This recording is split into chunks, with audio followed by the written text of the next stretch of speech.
My name is Nomi Calderon, and I learned the hard way that silence doesn't earn you love. It just teaches people how to forget you. For years, I kept swallowing my words every time my father looked at me with that quiet disappointment, the kind that cuts deeper than anger. I told myself it was respect.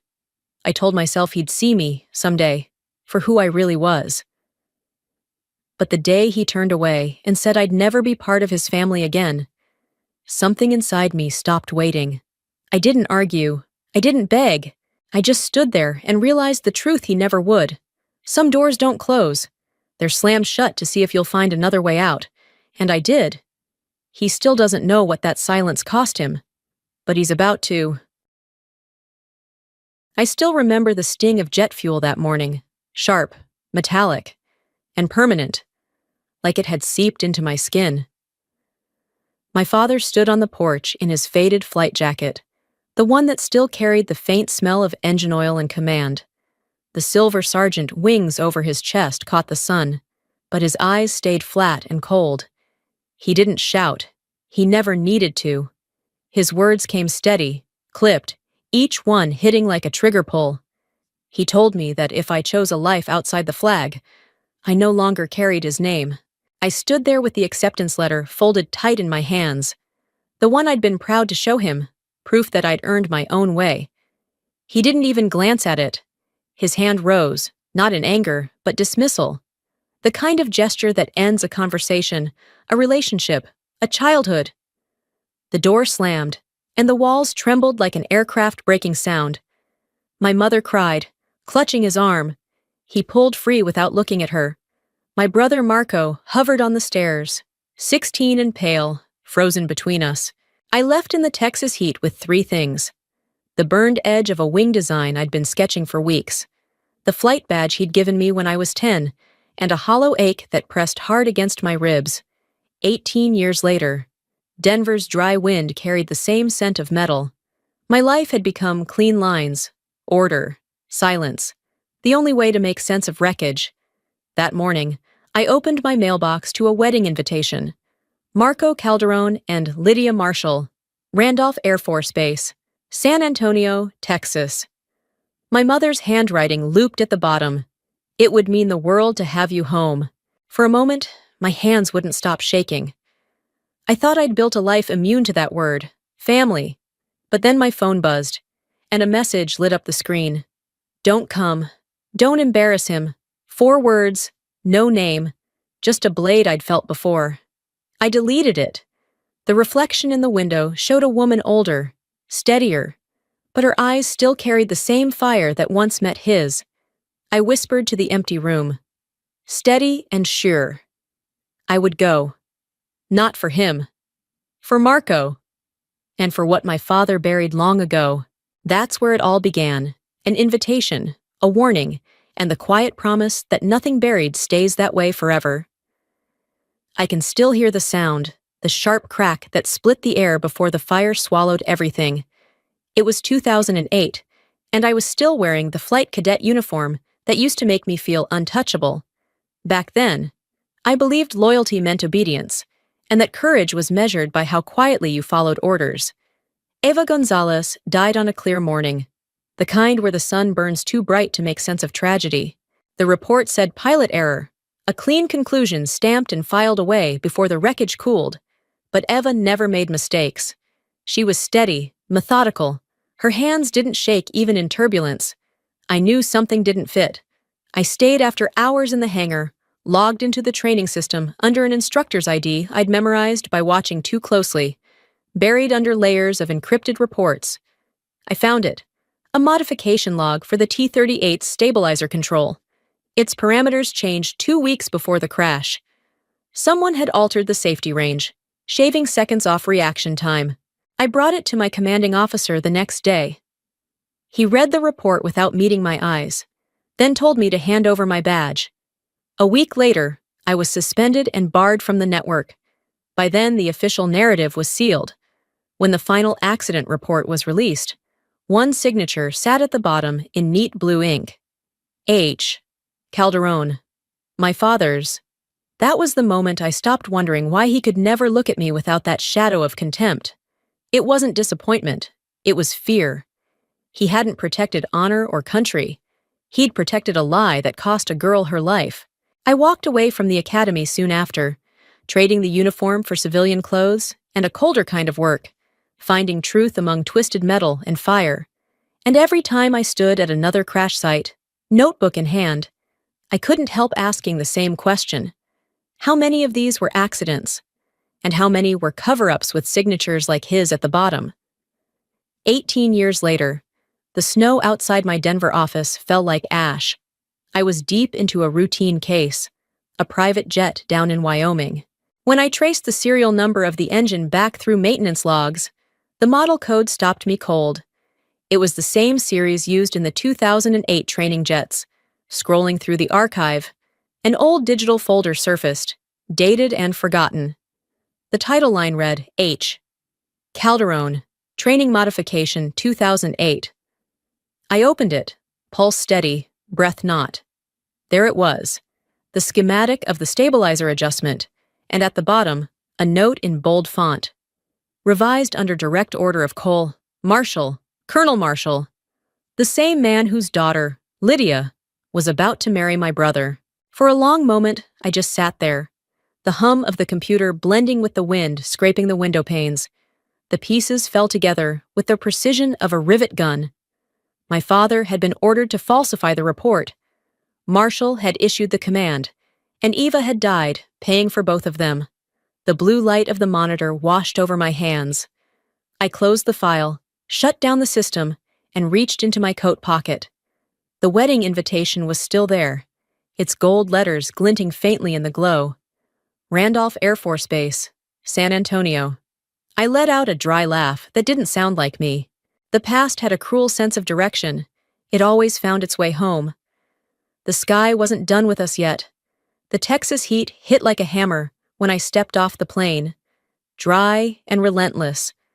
Randolph Air Force Base shimmered in the distance. The same neat rows of pines, and the black iron gate I'd seen a lifetime ago. Driving past our old house, I slowed just long enough to notice the dent still marking the front door. A new flag waved from the porch, crisp and bright. Everything my father wanted to preserve was still there. Except me. The rehearsal dinner felt like walking into a cockpit mid-dive. Conversation stopped as soon as I entered. My dress was plain, and his stare made me feel like a stain on his uniform. He stood tall in full regalia, medals flashing beneath the chandeliers. His voice carried easily over the clinking of glasses, announcing that his daughter now spent her days picking through airplane wrecks. The laughter that followed was thin and uneasy. I lifted my glass and told him I just wanted to make sure no one else had to die for someone's mistake. The silence that followed could have grounded a jet. When the crowd thinned, Lydia found me near the back doors. She whispered that she knew about the crash in 2008. A letter, her father's, confessed that mine had tried to report the defect, but was forced to sign a falsified report. I asked if she still had it. She nodded. She wanted Marco to know. I told her not yet. If the truth came out now, it would break my father. I'd take that burden myself. He came to my hotel the next morning, set a cup of coffee down without a word. He accused me of digging up the past to shame him. I said I was doing my job. He said truth destroys families. I said it only refuses to stay buried. He walked out, door slamming like a gunshot.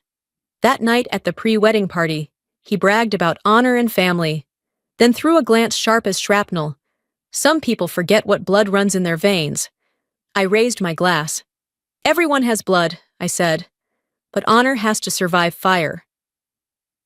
The room went dead quiet. My mother fled. Marco tried to calm him, and my father shouted that I had disgraced us. I told him it was his silence that did. Later, rain hammered the windshield as Lydia appeared, soaked and shaking, the letter clutched in her hand. She said she'd speak tomorrow. I told her then I'd stand beside her when she did, the day before the wedding. Texas turned. Heavy clouds gathered like bruises across the horizon, swallowing the sun. I walked toward the old hangar on the edge of Randolph Base, the one that still carried my father's name in faint paint. The smell of jet fuel clung to the damp air, mixed with rust and dust, the scent of time refusing to move on. Inside, the metal echoed under my steps. I ran my fingers along a corroded frame and found the letters scratched into the surface.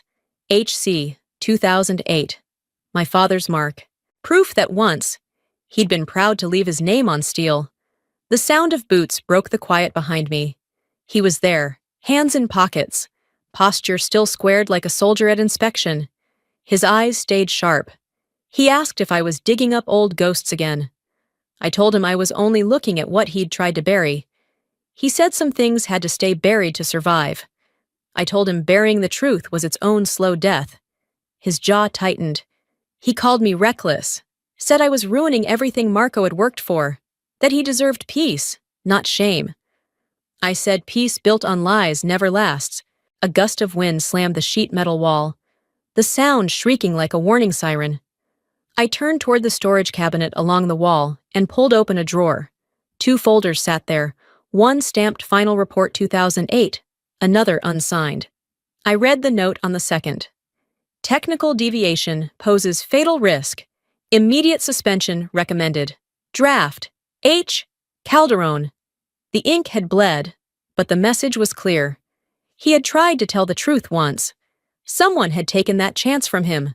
When I looked up, he was already walking away, his shadow stretching long and uneven across the floor, still large, but hollowed out. That night, thunder rolled like distant artillery. Lydia called. Her voice trembled but didn't break. She said she couldn't carry the lie any longer, that she would tell everyone tomorrow. I told her I'd stand beside her. Outside, lightning split the sky. The storm was coming, and this time, none of us would outrun it. By morning, the airbase gleamed under a pale, nervous light. Rows of flags lined the open field where the ceremony was set. The sky hung low, heavy with the smell of rain. Guests filled the white chairs, uniforms pressed and spotless. My father took the stage first, his voice cutting clean through the wind, strong, commanding, every word like a drill order. He spoke of legacy, duty, the honor of the Calderon name. Then he paused, his gaze sliding toward me. He said some people didn't understand honor, especially those who had walked away from it. Each word sliced deeper than the next. Marco's eyes darted between us, panic written across his face. I smiled faintly at him. Storm's coming, little brother. Then Lydia stepped forward. Her dress whipped in the wind, her bouquet forgotten. She gripped the microphone with both hands, voice shaking but clear. If honor means silence in the face of wrongdoing, she said, then it isn't honor at all. 18 years ago, Colonel Marshall, her father, had ordered a false report, forcing Hector Calderon to sign. Hector hadn't betrayed honor. He'd been forced into silence. Gasps tore through the crowd. My father froze, color draining from his face. Lydia raised the letter high, the military seal still intact. Marco reached for my hand. He whispered that he'd known something was wrong, but had waited for me to speak. My mother sobbed quietly, her shoulders shaking. An older officer stood, his voice steady but low. He said he remembered the crash, how Hector had argued against the cover-up, how none of them had the courage to back him. He looked at my father, then at me. What your daughter did today, he said, is what we should have done years ago. No applause followed, only thunder splitting open the sky. The first drops fell. Then came the alarm, sharp, urgent, metallic. A drone from the demonstration field had gone down in the storm. The power flickered, then died. Smoke rose beyond the tents, and the crowd broke into chaos. I ran toward the noise. Electricity snapped through puddles near the wreck. I yelled for people to move, to keep clear of the high-voltage lines. My father was already there, bleeding from a cut above his eye, helping a child trapped under a section of fencing. I shouted for him to step back. He hesitated, then obeyed. Together, we pulled the boy free just as a flare of light burst behind us, the heat brushing our backs. When it was over, I collapsed to my knees, lungs burning, arms shaking. He sat beside me, soaked, staring at me with something that looked like understanding, or maybe regret. For once, he had nothing to say. The storm kept howling, lights flashing across the soaked tarmac. He stood there in the rain, uniform dark with water, metals dull beneath the lightning. His voice came out low, barely audible over the wind. Maybe I was wrong. Nomi. I didn't answer. The rain washed the grime from his insignia, leaving it shining again. Only this time, the light came from the sky, not from him. When the storm finally passed, the base looked like a battlefield. Mud mixed with gasoline. Smoke clung to every surface, and the air smelled of metal and rain. Ambulance lights flashed red and blue against the hangar walls, painting broken silhouettes that moved without sound. I sat against the cold metal, my hands still trembling, clothes soaked and streaked with oil and blood. Somewhere nearby, a medic called out names, his voice muffled by the ringing in my ears. Then I heard it, my father's name. He was alive. They said, minor injuries. The hallway to the infirmary was lined with muddy footprints. When I pushed the door open, a low amber light fell across him, his sleeve torn, a bandage around his hand, shoulders slumped. The man who once filled every room felt smaller now, as if the storm had taken part of him with it. He rasped that I'd saved a life. I told him I only did what he'd taught me, to never turn away when someone needed help. He gave a broken laugh, said he wasn't fit to teach anyone anymore. On the table beside him lay his pilot insignia, dented and dull. I wiped it clean and set it in front of him. It still shines, I said. You can bury the truth, but it never disappears. He looked at me for a long time, eyes washed gray, voice low. He said he hadn't cast me out from hate, but from fear. Fear that I'd see the coward he'd become. I told him I never needed him flawless, only honest. We sat in silence, listening to the hum of a generator starting somewhere outside, its rhythm steady like rotor blades finding life again. I took his hand, not in forgiveness, but in acknowledgement. We'd both spent years trapped in quiet. Now, it was time to let the wind speak for us. A week later, the headlines rolled through every military newswire. NTSB reopens 2008 training explosion case. Original findings falsified. Mechanical flaw confirmed. The old and new reports were displayed side by side for the press. The contrast almost cruel in its simplicity. Beneath my father's signature, the addendum read, signed under superior order. He didn't attend the briefing. It was Marco, Lydia, and I who stood before the Defense Department board, our statements neat and measured under the fluorescent lights. Lydia spoke first. Her voice carried through the sterile room with quiet conviction, saying that no one should ever have to stay silent to protect a lie, especially when the truth could save lives. The applause that followed was brief but real. Cameras flashed, white bursts reflecting off the glass panels.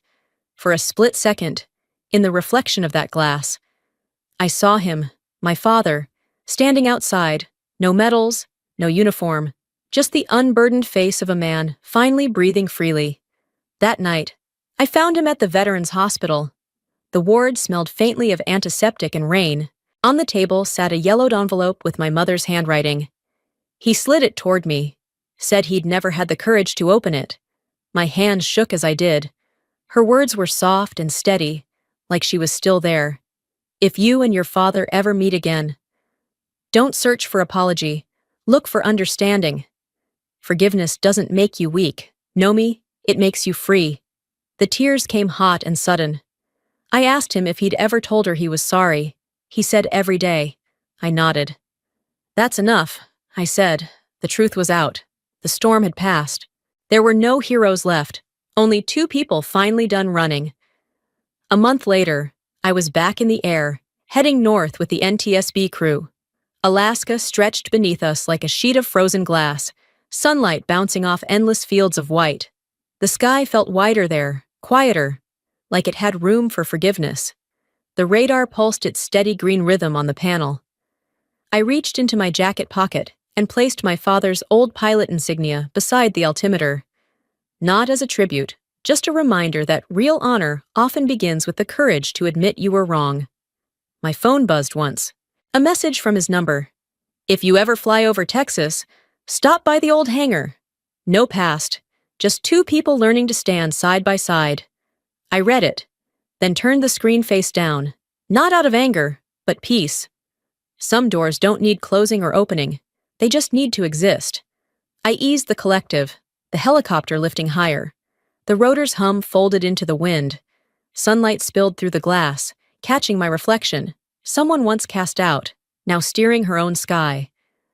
Hold the altitude, I whispered, and never land for the wrong reasons again. The aircraft cut through silver clouds, leaving a thin white trail behind, stitching the sky where the past had finally healed.